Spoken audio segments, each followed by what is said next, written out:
नमोस्तु नमोस्तु नमोस्तु। दो ही मुनियों के चरणों में भी नमोस्तु। आचार्य जी, मेरा प्रश्न यह है कि अभी हमने जो पढ़ा था, तो बाली मुनि जब राजा थे तो उन्हें राज्य त्याग कर दिया था कि उन्हें शराब को नमस्कार ना करना पड़े।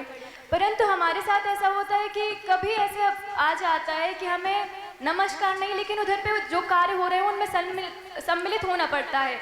तो उस टाइम पे कैसे भाव रखना चाहिए? क्योंकि भाव तो यही रहते कि हम गुरुदेव को नहीं मानते, और उस टाइम पे कोई पाप बंद होता है और होता है तो उसका प्रायश्चित कैसे करें? नमोस्तु महाराज।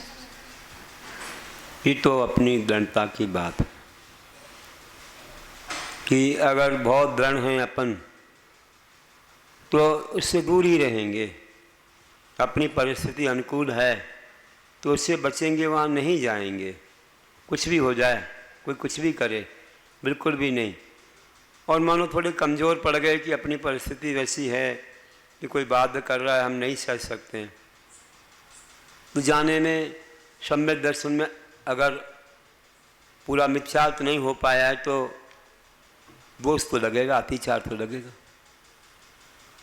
तो ये अतिचार जो बताए गए हैं, शंका आकांक्षा आदि, तो ये हो जाते हैं, या अन्नमत की कोई भी समर्थन रूप क्रिया हो जाती है तो उसका प्रायश्चित लेना चाहिए। और प्रायश्चित तो सभा में सामूहिक नहीं दिया जाता। कभी गुरु मिलते हैं, उनके दर्शन को जाते हैं तो वहाँ कह सकते हैं कि ऐसा हमसे हो गया, तो प्रायश्चित दे देंगे। बहुत बड़ा तो नहीं, लेकिन थोड़ा पश्चाताप हुआ, ये भी बहुत बड़ी चीज़ है। और फिर कुछ थोड़ा प्रायश्चित दे के शुद्ध कर सकते हैं।